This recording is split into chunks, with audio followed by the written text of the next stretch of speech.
अस्सलाम वालेकुम, मैं हूं शाहजेब खानजादा। मीर रजा अली केस में पुलिस 7 दिन की तफ्तीश के बाद भी किसी हतमी नतीजे पर नहीं पहुंच सकी है और बज़ाहिर मीर रजा अली की मौत की वजह के हवाले से पुलिस के हाथ कोई ठोस सबूत नहीं लगा है। लेकिन ये केस जितना ज़्यादा उलझता जा रहा है उतना ही ज़्यादा एक तशवीशनाक पहलू भी उभर कर सामने आ रहा है, जो कराची में लावारिस समझी जाने वाली या शनाख्त ना होने वाली लाशों की पुलिस तफ्तीश और मेडिकल एग्जामिनेशन में बढ़ती जाने वाली संगीन कोताहियों और गैर संजीदा रवैये को वाज़ेह करता है। लाश के अहम हिस्सों से नमूने लेने, मुबैना क्राइम सीन या लाश मिलने की जगह की मुकम्मल छानबीन करने और गोली लगने का निशान होने के बावजूद उसी वक्त गोली का खोल या पिस्तौल ढूंढने समेत कई अहम और बुनियादी चीज़ों को ज़्यादा संजीदगी से नहीं लिया गया और कई अहम सवालात के जवाबात जाने बगैर ही पोस्टमार्टम मुकम्मल कर लिया गया।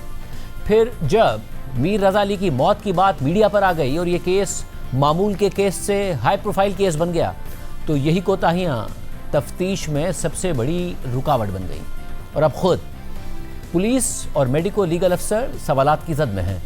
मीर रजा अली 28 जुलाई की सुबह 4 बजे घर से निकले और फिर लापता हो गए।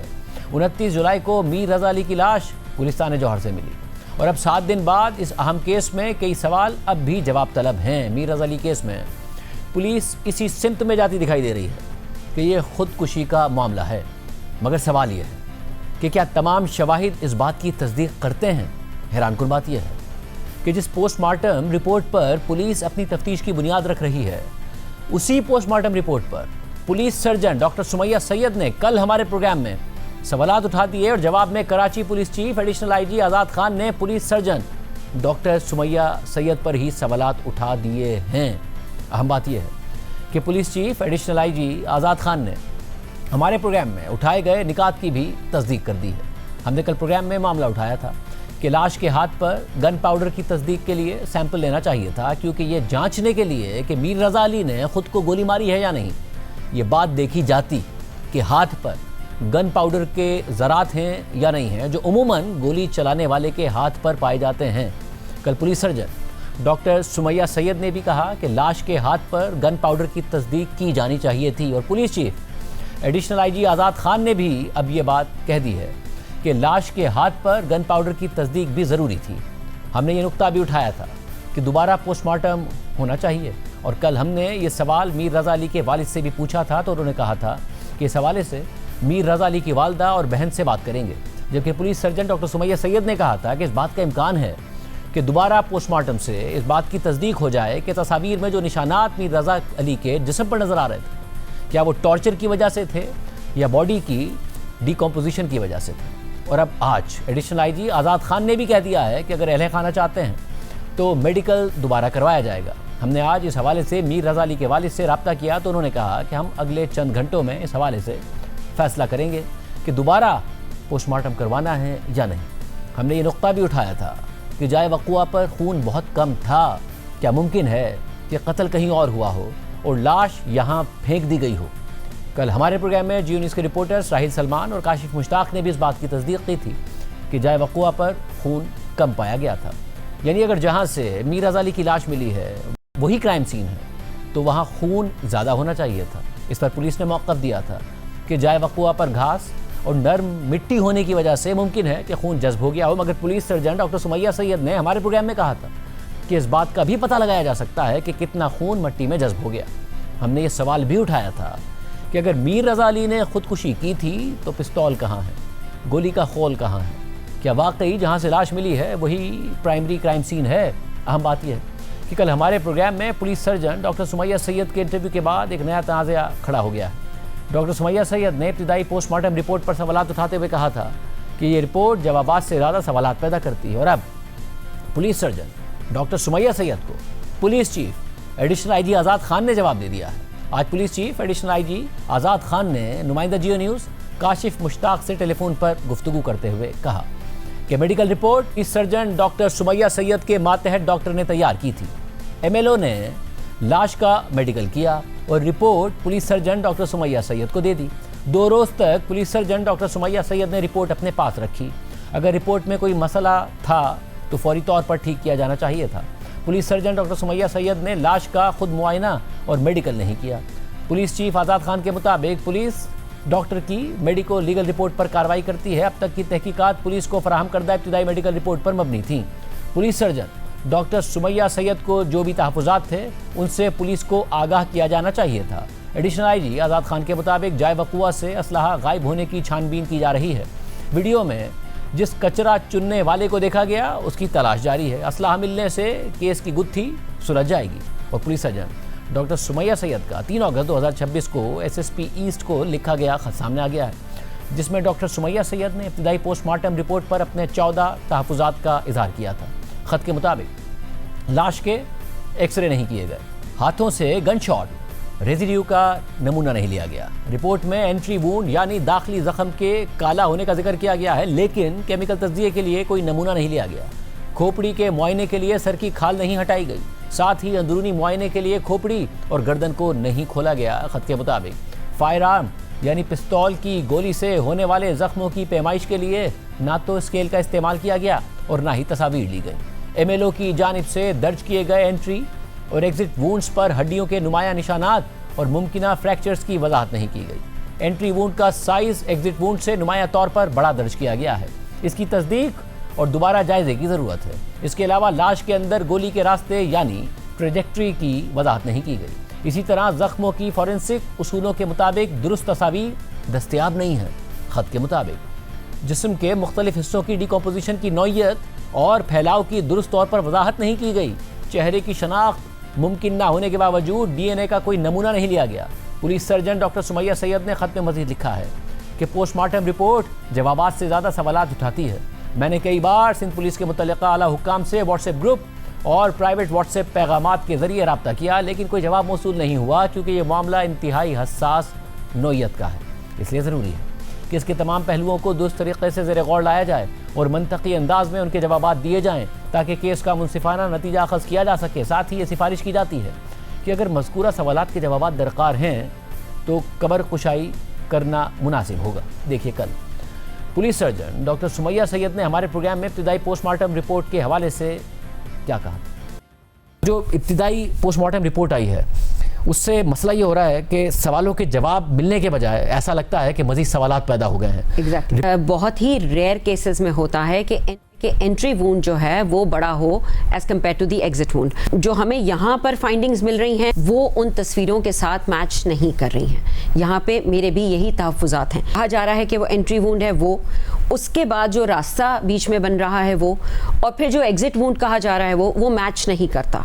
अगर आप इसको साइंटिफिकली देखिए तो पीछे से एंटर होके फिर वो रास्ता इख्तियार करके फिर बुलेट आउट हो सकता है। क्या वजह है कि जो हाथ है उस पर गन पाउडर मौजूद है या नहीं, ये नहीं चेक किया गया? एमएलओज भी करते हैं और क्राइम सीन यूनिट भी करता है, मगर इस केस में दोनों ने ये काम नहीं किया। ये जो पोस्टमार्टम रिपोर्ट है it is raising more questions than it is giving answers. जो वालिद हैं वो ये कह रहे हैं कि उनको टॉर्चर किया गया था, बॉडी पर निशानात हैं। पिक्चर्स में अगर देखा जाए तो हाथ पे बिल्कुल काली स्किन होके स्किन स्लिपेज कहलाती है। स्वॉब लेना ज़रूरी थे, वो स्वॉब लेके हम मालूम कर सकते थे ये काला होने की वजह क्या है। मेरा तो एक बहुत बड़ा डिसेंट रहा है इस रिपोर्ट के साथ ही कि I do not agree with the findings that he has given. मैं मान लूँ थोड़ी देर को कि वो एंट्री वूंड वही है, तो फिर साइज़ इतना बड़ा है। जब इतना बड़ा साइज़ है तो वो क्या डिकम्पोजिशन की वजह से इतना बड़ा हो गया है? नंबर 1। नंबर 2, क्या वो इतना बड़ा वेपन था? ये मेरा दूसरा सवाल है। अब अगर ये वेपन इतना बड़ा था तो पीछे जो एग्जिट है वो इतना छोटा कैसे हो जाता है? मेरे लिए जो और ज़्यादा इंपॉर्टेंट चीज़ है कि where did the blood go, blood किधर है? इतने अरसे में जितना उनका डिसअपियर होना और फिर बॉडी का मिलना, इतने में इतनी डिकम्पोजिशन हो सकती है? अच्छा, again hot and humid weather को मैं आपको रखूं, decomposition is dependent on that, on the environment. चेहरे का ज़्यादा होना, बाकी चेहरे का ज़्यादा होना और बाकी की बॉडी का कम होना मेरे लिए एक बहुत बड़ा वो पॉइंट है। क्या ये आंसर मिल सकता है दोबारा अगर पोस्टमार्टम होता है बॉडी? ये नहीं पता कि बॉडी की कंडीशन क्या होगी और हम कितना निकाल सकेंगे, कितना हम डिटेल्स देख सकेंगे, but yes exhumations have proven to be quite beneficial. कोई वजन नजर आता है इस बात में कि जी ग्रासी है और सॉफ्ट सॉइल है इसलिए खून जज्ब हो गया होगा? हम वहाँ खोद के और उसकी डेप्थ देखते हैं और एक रफ एरिया तो आप अपनी क्वांटिटी निकाल लेते हैं। बहरहाल मीर रज़ा अली केस में पुलिस की तहकीकात जारी है। कल रात पुलिस ने कहा था कि मीर रज़ा अली की स्मार्ट वॉच से डेटा हासिल कर लिया गया है, डेटा रिकवर किया जाएगा जिससे केस को हल करने में मदद मिलेगी। सारी सूरत हाल पर बात करेंगे हमारे साथ नुमाइंदा जी न्यूज़ काशिफ मुश्ताक मौजूद है। काशिफ, बहुत शुक्रिया। शुरू साहब इस मामले पर रिपोर्ट कर रहे हैं, क्या कोई पेशरफ्त हुई है तहकीकात के हवाले से, या जो लोग इससे मुंसलिक हैं उनसे पुलिस तहकीकात कर रही हो, या कोई एविडेंस मिली हो? देखें, जो इसका मोबाइल फोन था वो मुकम्मल तौर पर अनलॉक नहीं हुआ, उसकी फॉरेंसिक रिपोर्ट आ चुकी। इसी तरह जो इसकी वॉच का आपने जिक्र किया, उस वॉच के अंदर भी जो है वो तफसीलात सामने आ गई हैं। उसमें एक लिस्ट जो है वो पुलिस के हाथ लग गई है, जिसमें मुख्तलिफ लोगों से जो पैसे तलब किए गए थे, मांगे गए थे, उनकी तफसीलात पुलिस के पास पहुंच चुकी हैं। पुलिस की जानिब से ये दावा किया जा रहा है कि 2 भाइयों समेत तकरीबन 12 अफराद जो हैं उनका डेटा इकट्ठा कर लिया गया, जिन लोगों से मीर रजा अली ने जो है वो मुख्तलिफ मकामात से मुख्तलिफ औकात में मुख्तलिफ टाइमिंग्स के अंदर पैसे मांगे। एक ऐसा स्क्रीनशॉट भी पुलिस को हासिल हो गया है, जिसमें जो है वो 25 जुलाई को एक मैसेज किया जाता है, और उसमें जो है वो 2 करोड़ रुपए तकाजा किया जाता है, और ये कहा जाता है कि इसको मैं मजीद जो है वो बढ़ाकर पैसे वापस कर दूंगा। तो इट्स मीन के मीर रजा अली इस 1 से 2 रोज के अंदर पैसों के लिए परेशान नहीं था। अगर 25 जुलाई को ये रकम का तकाजा जो है वो किया जा रहा है और उसका स्क्रीनशॉट मिल जाता है, तो इस हवाले से फिर 29 जुलाई को वो लापता होता है और वो जाता है और तमाम तर सीसीटीवी सामने आती है। तो ये 4-5 रोज से मुख्तलिफ लोगों को ये मैसेजेस जा रहे होंगे, जो पीडीएफ की सूरत में उसकी एप्पल वॉच से एक लिस्ट पुलिस की हाथ लग गई है। पुलिस उस तमाम तर लोगों को जो है इन्वेस्टिगेट करने के लिए रेडी है और इस हवाले से इन्वेस्टिगेट कर भी रही है। जबकि सबसे इंपॉर्टेंट पॉइंट ये है कि जो कचरा चुनने वाला वो शख्स है, उसकी और सीसीटीवी फुटेज, उसका रूट जो है वो तयन किया जा रहा है, और इस हवाले से चेक किया जा रहा है कि आया वो शख्स कहाँ गया जो कचरा चुनने वाला था। एंड मुमकिन है एडिशनल आईजी कराची की जानिब से भी कहा जा रहा है कि उस शख्स की जानिब से वो वेपन वहां से उठाया गया होगा। अगर वो शख्स मिल जाता है और वो वेपन मिल जाता है तो पुलिस की इन्वेस्टिगेशन काफी हद तक क्लियर हो जाएगी। लेकिन फिर सवाल वही आएगा कि मेडिकल रिपोर्ट क्या कहती है। तो मेडिकल रिपोर्ट के लिए अगर दोबारा से मेडिकल करना है, फिर उसमें मजिस्ट्रेट की पावर चाहिए होगी, मजिस्ट्रेट जो है उसको ऑर्डर करेंगे, फिर कब्र कुशाई होगी, एक लंबा प्रोसेस सामने आएगा। लेकिन उस प्रोसेस के साथ साथ ये जानना बहुत जरूरी है, सबसे इंपॉर्टेंट पॉइंट जो इन्वेस्टिगेशन या तहकीकाती टीमों की जानिब से रखा जा रहा है वो यही रखा जा रहा है कि स्पॉट पर जो वेपन गायब हुआ, जो खोल गायब हुआ, या फिर जो खून के नमूने वहां कम मिले हैं, इसकी इन्वेस्टिगेशन होना जरूरी है। इस हवाले से जब हमने ये भी जाना कि सबसे पहले जो क्राइम सीन यूनिट की टीम थी वो स्पॉट पर पहुंची थी, उसकी जानिब से जो चीजें इकट्ठी की गई, तो क्या उसकी जिम्मेदारी बनती थी कि खून को जांचना कि वहां खून की क्वांटिटी कितनी है, या फिर ये लाश जो सेकेंडरी कंपोनेंट है या प्राइमरी कंपोनेंट है वो यहीं से है। तो इस हवाले से ये बताया गया कि मेडिकल बोर्ड की जो टीम होती है अमूमन इस तरह की हाई प्रोफाइल केसेस में वो खुद स्पॉट का विजिट करती हैं और वहां से जायजे लेती हैं। तो पुलिस की जानिब से ऐसे लग रहा है कि वो ब्लेम गेमिंग जो है वो मेडिकल बोर्ड को किया जा रहा है। मेडिकल बोर्ड की जानिब से कहा जा रहा है कि पुलिस की जानिब से जो है वो उन्हें प्रॉपर चीजें जो है वो फराहम नहीं की गई। गुज़िश्ता रोज भी हमने कहा था कि दोनों टीमों को साथ मिलकर काम करना होगा, तो ही जो है वो इसकी इन्वेस्टिगेशन मजीद बेहतर हो सकती है। बहुत शुक्रिया। काशिफ मुश्ताक इस हवाले से तफसीलात बता रहे थे। प्रोग्राम में ब्रेक शामिल करते हैं, उसके बाद जिक्र होगा ईरान और ओमान के मामला तय पाने की खबर सामने आ रही है कि यहाँ से ईरान और अमेरिका के मामला भी तय पा जाएंगे। तफसीलात आपके सामने रखेंगे ब्रेक के बाद।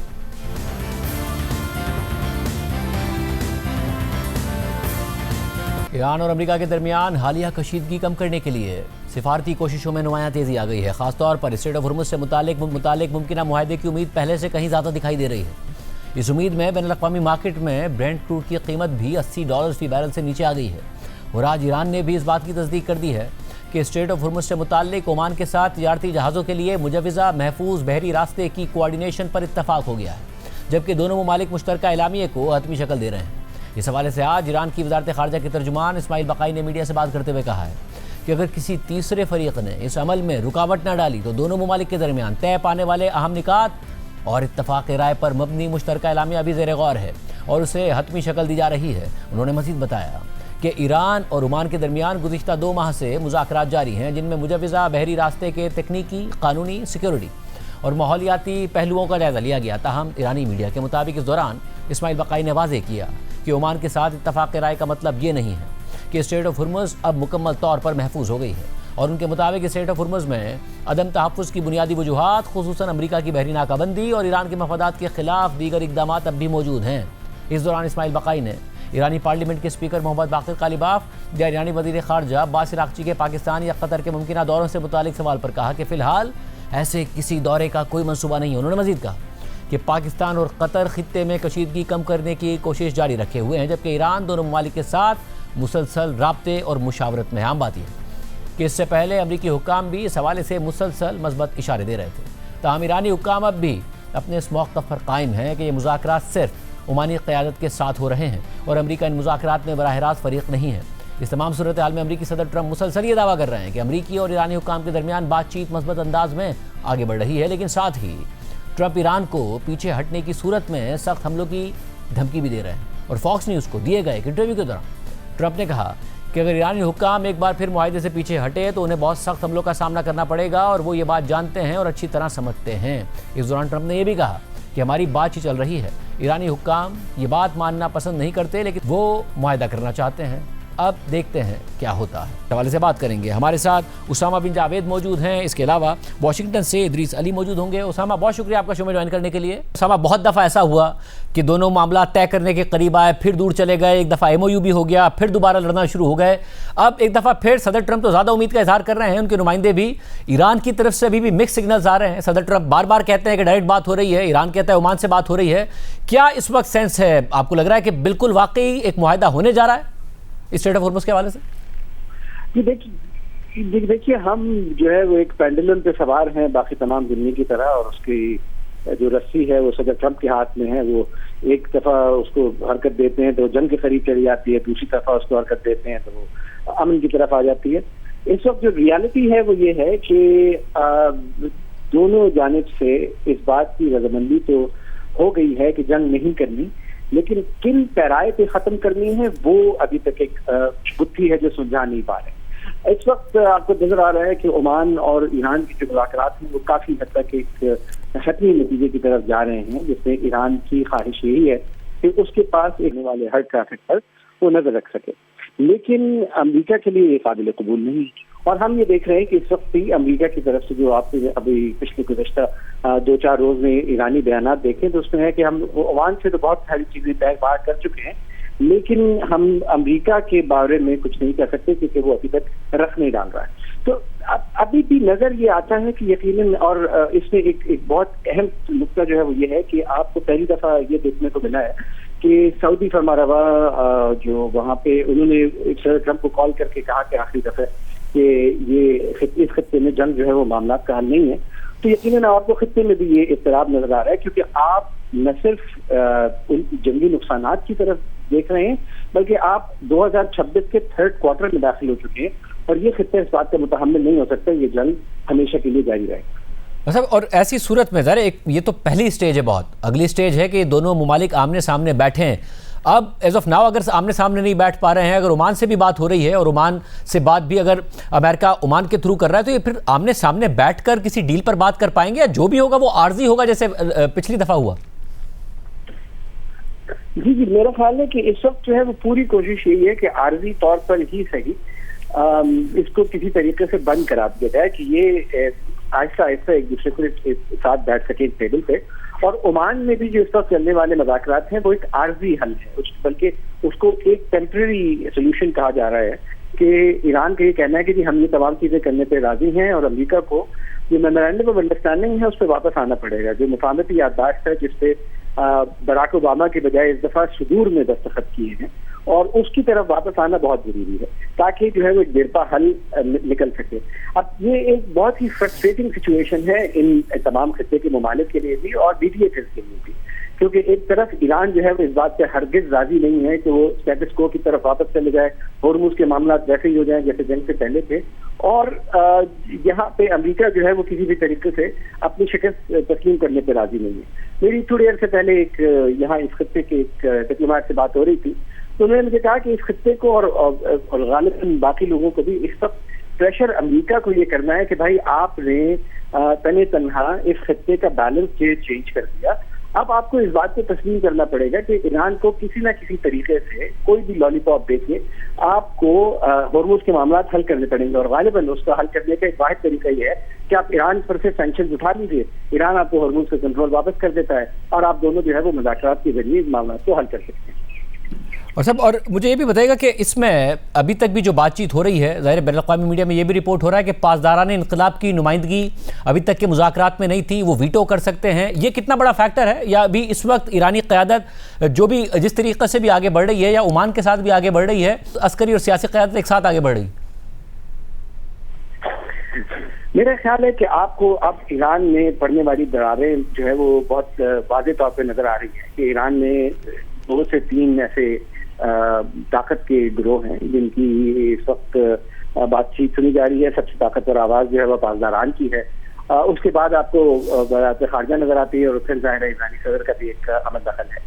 तो ये जो मल्टी डायमेंशनल पावर स्ट्रक्चर है, ये तो ईरान की जो एक बुनियादी पावर स्ट्रगल है उसका हिस्सा है। और ये इसराइल की बड़ी कामयाब स्ट्रैटेजी रही है कि उन्होंने वहाँ पे जितने ऐसे लोग थे जो मुज़ाकरात कर सकते थे, जो दूरदर्श नजर रखते थे, चाहे वो अस्करी क़यादत हो या सियासी क़यादत हो, उन तमाम को अब तक खत्म कर किया जा चुका है। तो इस वक्त ईरान में आने वाली अस्करी क़यादत को इस बात को बावर कराना है कि वो ईरान की दिफा की जो है सलाहियत रखते हैं। सियासी क़यादत को ये बावर कराना है कि वो ईरान के मामलात को ऐसी बसीरत से हल कर सकते हैं जिससे ईरान का नुकसान ना हो।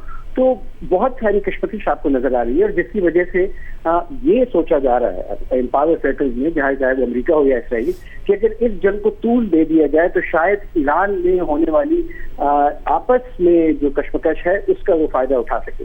उसकी फ्लिप साइड ये है कि जितनी देर आप ईरान का इंतजार करेंगे कि ईरान में खलफशार पैदा हो, उतने ही अरसे में इस पूरे खत्ते में बशमूल खलीजी ममालिक के एक खलफशार का खतरा है, क्योंकि ये रियासतें अपने लोगों को, अपने मुल्क में रहने वालों को हमेशा के लिए बगैर इनपुट के, बगैर तेल और गैस बेचे हुए लोगों को खुश नहीं रख सकते।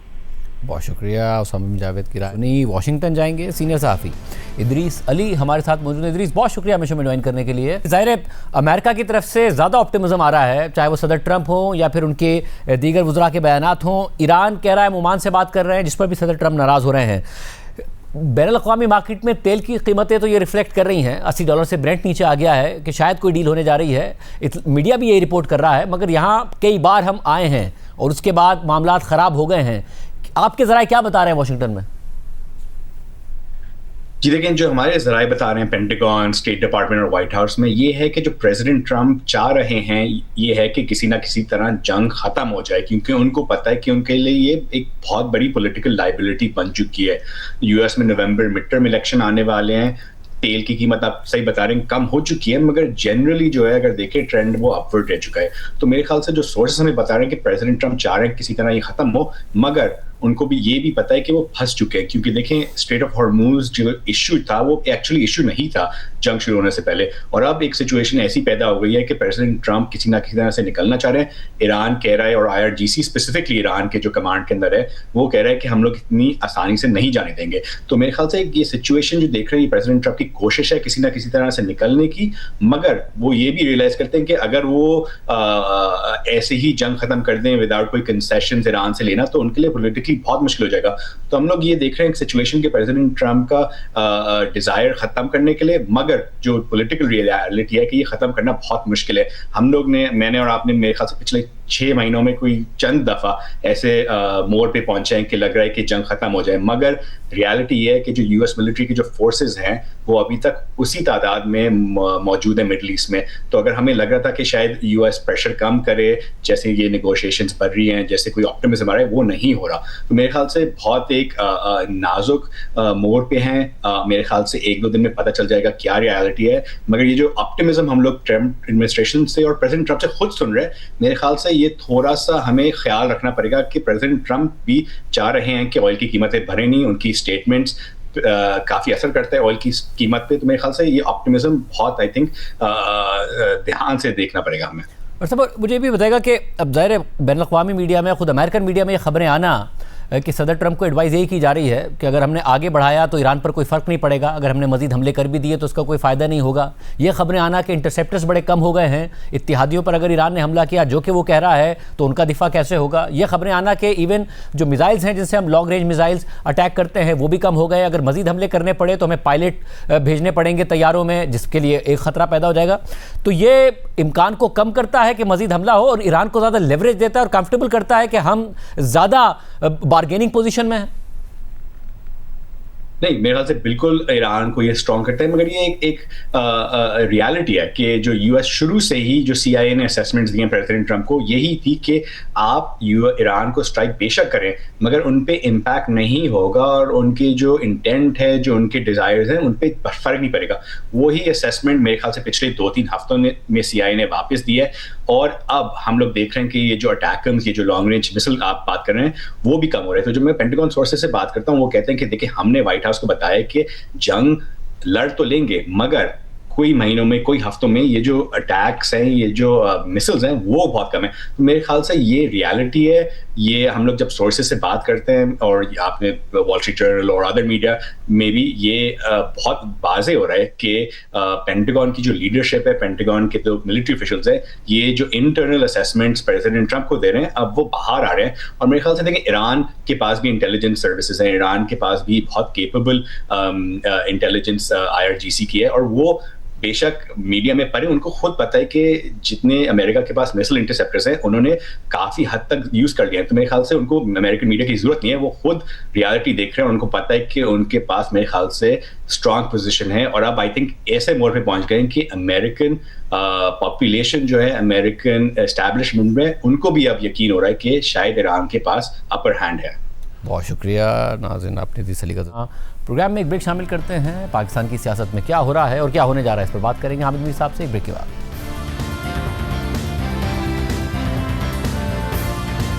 आज़ाद कश्मीर कानून साज असेंबली के इंतखाबात के दूसरे मरहले में नून लीग 15 नशिस्तों पर कामयाब हो गई है, जबकि पीपल्स पार्टी के हिस्से में 6 सीटें आई हैं। ताहम पीपल्स पार्टी मुसलसल पूरे इंतखाबी अमल पर सवालात उठाते हुए धांधली के इल्ज़ामात आयद कर रही है, जबकि बिलावल भुट्टो जरदारी ने कह दिया है कि हुकूमत की उल्टी गिनती शुरू हो चुकी है। लीग नवाज के दोस्तों के लिए जो पैगाम है वो सिर्फ इतना कि आपको वो आवाज़ सुनाई दे रही है, ज़रा गौर से सुने। टिक टॉक, आपकी उल्टी गिनती शुरू हो चुकी है। बात करेंगे, हमारे साथ मौजूद हैं सीनियर साहब तज़कियाकार हामिद मीर साहब। हामिद मीर साहब, बहुत शुक्रिया हमें शो में ज्वाइन करने के लिए। मीर साहब, ज़ाहिर बिलावल भुट्टो जरदारी साहब ने कहा है टिक टॉक उल्टी गिनती आपकी शुरू हो गई है, ये नून लीग से कहा है। नून लीग पुरएतमाद नज़र आती है, मगर क्या वाकई मामला कुछ ख़राब होता नज़र आता है नून लीग के लिए? देखिए, मामला सिर्फ नून लीग के लिए ख़राब होता हुआ नज़र नहीं आ रहा। उसकी वजह यह है कि पीपल्स पार्टी और नून लीग दोनों ही इस सिस्टम के स्टेक होल्डर्स भी हैं और बेनिफिशरी भी हैं। अब आप देखें ना कि एक समरी गई है प्रेसिडेंट के पास हाई कोर्ट के जजेस की तकर्री के बारे में, तो प्रेसिडेंट साहब ने काफ़ी दिन से उस पर दस्तखत नहीं किए। तो मुस्लिम लीग नून के जो आला सतही ज़राए हैं, उनका ये ख्याल है कि जी सदर साहब आज इस्लामाबाद आ जाएंगे तो शायद वो दस्तखत कर देंगे।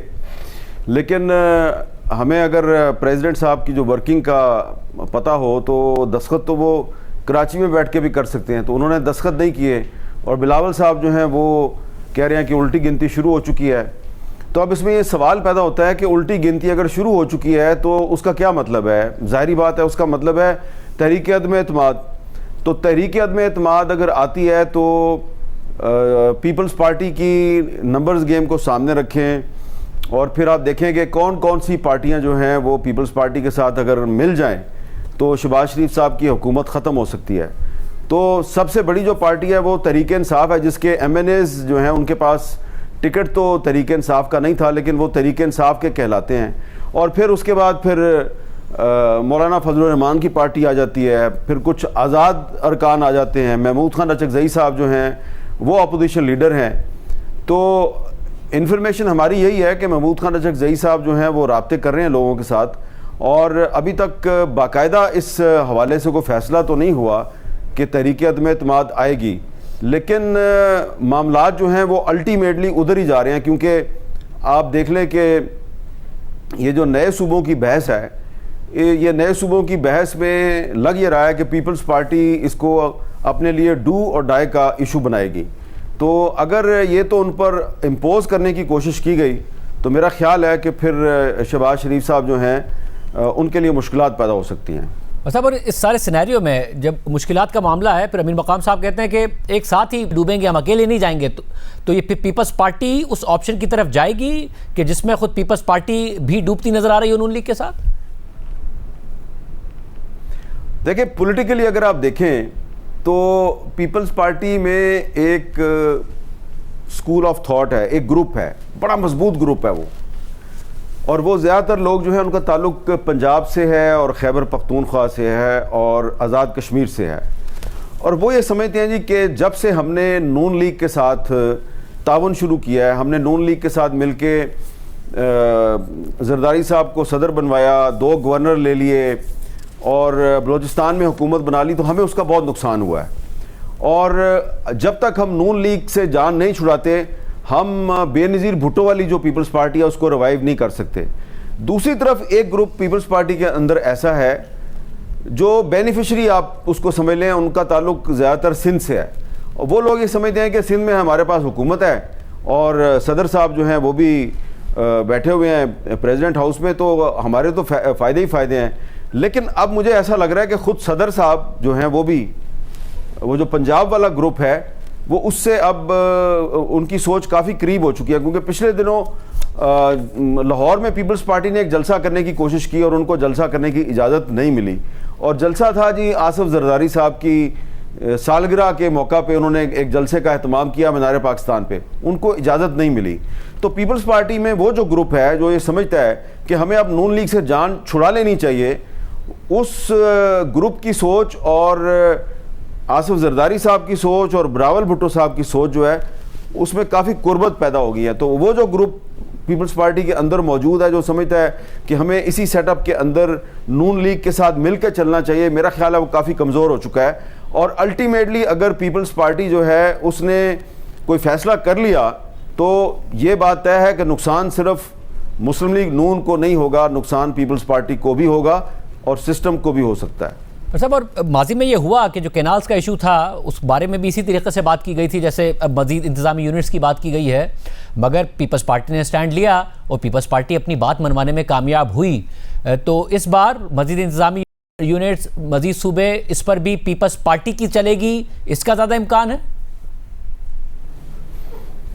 नहीं, देखें, जो ये एडमिनिस्ट्रेटिव यूनिट्स यानी कि नए सूबों की जो बात आई है, ये पीपल्स पार्टी को बहुत अच्छी तरह से पता है कि ये कोई इतनी वो गैर संजीदा इसको नहीं ले सकती, बड़ी सीरियस बात है। और इसमें अब सूरत हाल ये है कि दोनों पार्टियां जो हैं मुस्लिम लीग नून और पीपल्स पार्टी फंस इसलिए गई हैं कि माजी में ख़ुद नवाज शरीफ और शहबाज शरीफ साहब ये नए सूबों की हमायत कर चुके हैं। बल्कि जब शहबाज शरीफ साहब वज़ीर आला पंजाब थे और राना सनाउल्लाह साहब वज़ीर कानून थे पंजाब के, तो उन्होंने खुद एक मुतफ़िका करारदाद मंजूर करवाई थी पंजाब असम्बली से, दोनों पार्टियां उसमें शामिल थी, नून लीग भी और पीपल्स पार्टी भी, कि बहावलपुर सूबा भी बनना चाहिए और जनूबी पंजाब सूबा भी बनना चाहिए। इसी तरह जो खैबर पख्तूनख्वा की असम्बली है उसने चंद महीने पहले एक करारदाद मंजूर किया है कि हज़ारा सूबा बनना चाहिए, उसकी मुस्लिम लीग नून ने भी हमायत किया है, PTI ने भी हमायत किया है, पीपल्स पार्टी ने भी हमायत किया है। तो इन पार्टियों का इत्फाक राय सिर्फ ये हो सकता है, जो इनकी बचत का रास्ता है वो ये है कि जो नए सूबे बनाने का आइन में रास्ता तय किया गया है उस रास्ते पे चल के आप नया सूबा बना लें, तो वो नया सूबा किधर बनेगा? पंजाब में और खैबर पख्तूनख्वा में, ना सिंध में बनेगा ना बलूचिस्तान में बनेगा। तो ये एक्सेप्टेबल हो सकता है नून लीग को भी और पीपल्स पार्टी को भी, लेकिन हो सकता है कि किसी और को एक्सेप्टेबल ना हो, क्योंकि उनका एक ख्याल है कि जो पाकिस्तान का सबसे बड़ा शहर कराची है जहाँ पर मेयर जो है वो पीपल्स पार्टी का है, तो इस सबसे बड़े शहर कराची के मामलात इतने ख़राब हो चुके हैं और मजमूई तौर पे पीपल्स पार्टी की जो सिंध में हुकूमत है उसकी गवर्नेंस पे इतने ज़्यादा सवालात उठ रहे हैं कि ये अगर कराची को एक अलहदा यूनिट ना बनाया जाए तो मसला हल नहीं होगा। तो यहाँ पे मुझे लगता है कि पीपल्स पार्टी और सिस्टम के दरमियान एक बहुत बड़ी लड़ाई हो सकती है। और आमिर साहब, जब सिस्टम की जब आपने बात की, मोहसिन नकवी साहब ने गुज़िश्ता दिनों जब अपनी स्पीच की उसके बाद ये तासुर भी उभरा कि मरकज़ी हुकूमत यानी नून लीग के दरमियान और सिस्टम के दरमियान भी शायद सब कुछ ठीक नहीं है। नवाज शरीफ साहब ने मना तो कर दिया पार्टी रहनुमाओं को जवाब देने से, मगर उससे पहले जवाबात दिए गए। तहरीक इंसाफ के लिए स्पेस पैदा हो, जो कि आमतौर पर हिस्टोरिकली ये हुआ है कि जब हुकूमत और सिस्टम के दरमियान, इदारों के दरमियान कोई ना कोई मामला या दरार पड़े तो मौका मिलता है अपोजिशन को स्पेस बनाने का, इसका इम्कान है? देखें शाहजेब साहब, ये बड़ा ही एक इंटरेस्टिंग सवाल आपने किया है। अगर आप जो तहरीक इंसाफ के बानी चेयरमैन हैं जो इस वक्त जेल में हैं, अगर आप उनके पुराने स्टेटमेंट्स निकालें देख के आपको पता चल जाएगा, आपको अपने सवाल का जवाब मिल जाएगा। इमरान खान साहब जो हैं वो न सिर्फ एडमिनिस्ट्रेटिव यूनिट्स के सपोर्टर हैं, नए सूबे बनाने के हामी हैं, बल्कि मैंने ख़ुद उनकी ज़ुबान से सुना है वो सदारती निज़ाम के भी हामी हैं। तो सदारती निज़ाम की बहस को फ़िलहाल आप एक तरफ कर दें, लेकिन ये बड़े एक इत्तेफाक की बात है, आप इसको हसीन इत्तेफाक कह लें या एक बहुत ही नामुनासिब इत्तेफाक कह लें कि एडमिनिस्ट्रेटिव यूनिट्स के मामले पे जो मोहसिन नकवी साहब की राय है उसमें और इमरान खान साहब की राय में कोई इतना ज़्यादा फ़र्क नहीं है। साहब ये बड़ी अहम बात है, यानी कि ये इतना अहम इशू है नए इंतज़ामी यूनिट्स या नए सूबों का कि इसके लिए जो इख्तलाफात इमरान खान साहब के दरमियान और इदारों के दरमियान है वो ख़त्म हो जाए, ये इतना अहम इशू है? नहीं, मेरा नहीं ख्याल कि इतना आसान है। मैंने तो सिर्फ आपके सवाल का जवाब दिया कि तहरीक इंसाफ अगर चाहे तो स्पेस बना सकती है, क्योंकि इमरान खान साहब जो हैं वो माजी में नए एडमिनिस्ट्रेटिव यूनिट्स की हमायत करते रहे हैं। अच्छा, नए एडमिनिस्ट्रेटिव यूनिट्स के मसले पे जो इस वक्त फेडरल कैबिनेट है उसमें भी एक राय नहीं है। आपने देखा होगा कि पिछले दिनों में 3-4 दिनों में बहुत से जो फेडरल मिनिस्टर्स हैं वो नए एडमिनिस्ट्रेटिव यूनिट्स की हमायत कर रहे हैं। रज़ा याद हराज ने की है, सरदार यूसुफ साहब ने की है, बैरिस्टर अकील मलिक साहब ने की है, पाइपलाइन में और भी मुझे लोगों का पता है जो उसको सपोर्ट कर रहे हैं। तो इस मामले पर शहबाज शरीफ साहब और जो नवाज शरीफ साहब की राय है वो मेरा ख्याल है कि माइनॉरिटी की राय है विद इन PMLN, क्योंकि PMLN की इस वक्त जो मेजॉरिटी है ना, वो मेजॉरिटी अगर आप देखें कि कौन कौन सा आदमी जो है, कौन कौन सा मिनिस्टर जो है वो पहले कौन सी पार्टी में था और PMLN में कैसे आया, तो जब आप इस बैकग्राउंड में जाएंगे तो आपको पता चल जाएगा कि ऐसा ना हो कि इस मामले में वज़ीर आज़म साहब जो हैं वही अक़लियत में चले जाएं। बहुत शुक्रिया आमिर साहब की राय आपने सुनी। आज के प्रोग्राम में इतना ही दीजिए। अल्लाह हाफ़िज़।